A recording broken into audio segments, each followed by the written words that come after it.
तो कैसे आप लोग हरियाणा टेट का फॉर्म आ चुका है उसके बारे में देखेंगे कि कौन कौन इसको फॉर्म भर सकता है। अगर आप लोग भरना चाहते हैं तो एक वीडियो को पूरा अच्छे से देख लिए, 2 से 4 मिनट का वीडियो है। और चैनल को सब्सक्राइब कर लिए, क्योंकि हम जब भी वैकेंसी आता है उसके बारे में सिर्फ बताते हैं कि वैकेंसी कब तक आएगा और कब तक हम इसको भर सकते हैं। तो चलिए शुरू करते हैं। सबसे पहले हम देख लेते हैं इसका डेट। इसका डेट सबसे पहले क्या आता है, इसका इंपॉर्टेंट डेट कौन कौन सा है। तो अप्लाई कब से है, तो सबसे पहले देख लेते हैं इसका अप्लाई कब तक करना है। तो अगर अप्लाई इसका अप्लाई शुरू कब हो जाए, देख सकते 4 दिसंबर 2025 अप्लाई करना शुरू हो जाएगा। रजिस्ट्रेशन का लास्ट डेट कब रहेगा, रजिस्ट्रेशन का लास्ट डेट आपको करेंगे जनवरी 2024 तक, यदि 4 जनवरी 2026 तक इसका लास्ट डेट रहेगा। बात करेंगे फ़ी, लास्ट पेमेंट डेट कब तक है, तो फ़ी भी इसका 4 जनवरी तक ही कर सकते हैं। अगर करेक्शन डेट क्या है, अगर गलती हो गया फॉर्म का तो कब तक इसको सही कर सकते हैं, तो 4 से 5 दिन, मतलब 1 दिन बढ़ा के दिया हो, 5 जनवरी तक इसको करेक्शन कर सकते हैं। उससे ज़्यादा दिन आपको टाइम नहीं दिया जाएगा। लेकिन आपको करेक्शन करना है कि फॉर्म जब भी भरिएगा देख के फॉर्म भरिएगा, ठीक है, क्योंकि एक बार गलती हो जाने के बाद बार बार परेशानी होता है। अब एग्ज़ाम की बात करेंगे। एग्ज़ाम डेट के बारे में दिया हुआ है कि एग्ज़ाम डेट के बारे में तब समझे कि एक 17 से 18 जनवरी तक 2026 में एग्ज़ाम डेट ले लेगा। मतलब आपको 20 से 25 दिन के अंदर आपको एग्ज़ाम ले लिया जाएगा। तो आप इसी डेट को मानते हुए एग्ज़ाम का फॉर्म भर लीजिए। ये समझिए कि आपको यही एग्ज़ाम डेट है ही है, क्योंकि उस इसी एग्ज़ाम डेट को मान के आपको तैयारी करना है। हो गया। अब देख लेते हैं कि फॉर्म भरने के लिए किसको कितना फ़ी में पैसा लग रहा है, ठीक है। तो कौन कितना पैसा लग रहा है उसके बारे में देख लेते हैं। तो सबका फ़ी अलग अलग दिया हुआ है। लेवल 1 का अलग दिया हुआ है, लेवल 2 का अलग दिया हुआ है, लेवल 3 का अलग दिया हुआ है। अगर लेवल 1 PRT आ रहे हैं तो आपको जनरल हो, OBC हो, EWS हो, अदर कास्ट के आते हैं, अदर स्टेट से भी आते हैं तो आपको 1000 रुपया देना है। अगर लेवल 2 में TGT जैसे 6 to 8 के लिए होता है, तो अगर जनरल हो, OBC हो, किसी भी कास्ट से आते हैं तो आपको 1800 रुपया देना पड़ता है। अगर लेवल 3 में आते हैं PGT के लिए तो आपको 24 रुपया देना पड़ता है। लेकिन इसमें एक जगह छूट है, अगर SC में आते हैं, PH में आते हैं, मतलब हैंडीकैप में आते हैं, अगर हरियाणा से है तो आपको इसमें छूट मिल जाएगा। अगर लेवल 1 में आते हैं तो 500 देना पड़ेगा PRT के लिए, लेवल 2 में आते हैं तो 900 रुपया देना पड़ेगा, लेवल 3 में आते हैं तो आपको 1200 रुपया देना पड़ेगा। क्लियर हो गया कि किसको कितना फ़ी देना पड़ेगा, आपको क्लियर हो गया होगा। 1000 रुपया देना है, 1800 देना है, 2400 देना है। मतलब OBC है, जनरल है, EWS सबके लिए सेम फी किया गया है, सबके लिए सेम फी है। और SC SC PH में आते हैं तो आपको इसके लिए 500 900 1200 रुपया दिया गया है।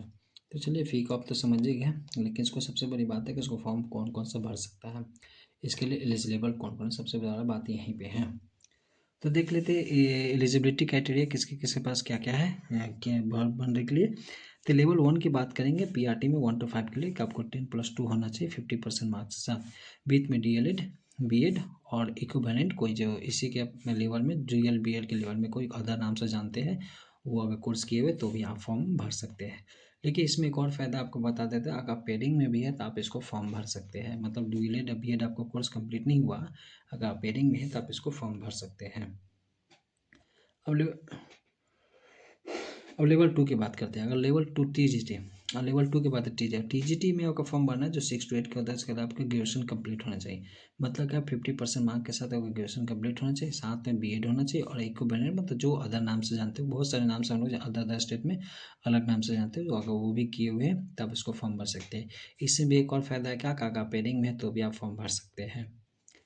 अब हम लोग क्या पढ़ेंगे, PGT TGT देखते PGT लेवल 3 की बात करते हैं। लेवल 3 का अगर मास्टर, इसमें लेवल 3 के फॉर्म भरने के लिए मास्टर डिग्री होना चाहिए concert with subject with 50% mark के साथ। कितना मार्क्स होना चाहिए, 50% मार्क्स के साथ है तो अब आप उसके साथ साथ BEd किए हुए तब इसको फॉर्म भर सकते हैं।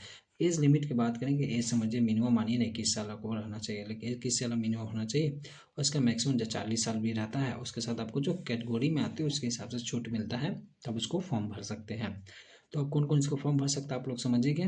अब देख लेते हैं फॉर्म भरने के लिए डॉक्यूमेंट्स क्या क्या चाहिए, मतलब किसके लिए कौन सा डॉक्यूमेंट चाहिए, क्या क्या डॉक्यूमेंट्स है उसके बारे में बात कर लेते हैं।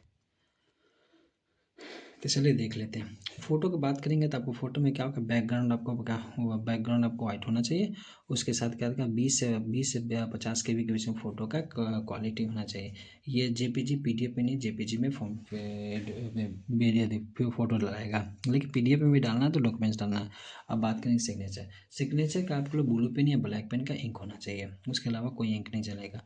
उसके लिए साइज़ कितना चाहिए, 10 KB से लेकर 50 KB, ये भी PGP में चाहिए। तो फोटो सिग्नेचर आपको समझ में आ गया, ये फोटो समझ में आ गया, सिग्नेचर समझ में आ गया। अब बात कर लेते हैं डॉक्यूमेंट्स के लिए। अगर डॉक्यूमेंट अपलोड इसमें करने के लिए आप दिए हुआ, लेकिन PDF में देना करना है। डॉक्यूमेंट किस में करना है, तो PDF का सर्टिफिकेट जो अपलोड करना है PDF पे करना है। देखिए 50 KB से 200 KB के बीच होना चाहिए, ना ज़्यादा होना चाहिए ना कम होना चाहिए।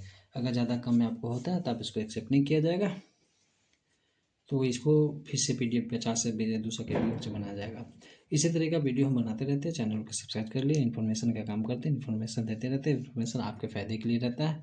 और वीडियो जो बनाते हैं एजुकेशन पर्पज़ के लिए बनाते हैं बस, और दूसरी कोई मकसद नहीं। चैनल को आप सब्सक्राइब कर लीजिए, और दोस्त भाई कोई भी अगर फॉर्म भरने वाला है तो उसके यहाँ पास भेज दीजिए, उसको समझ में आ जाएगा कि वो फॉर्म भर सकता है कि नहीं भर सकता है, इसके क्राइटेरिया में फुलफिल हो रहा है कि नहीं हो रहा है। चलिए बाय बाय।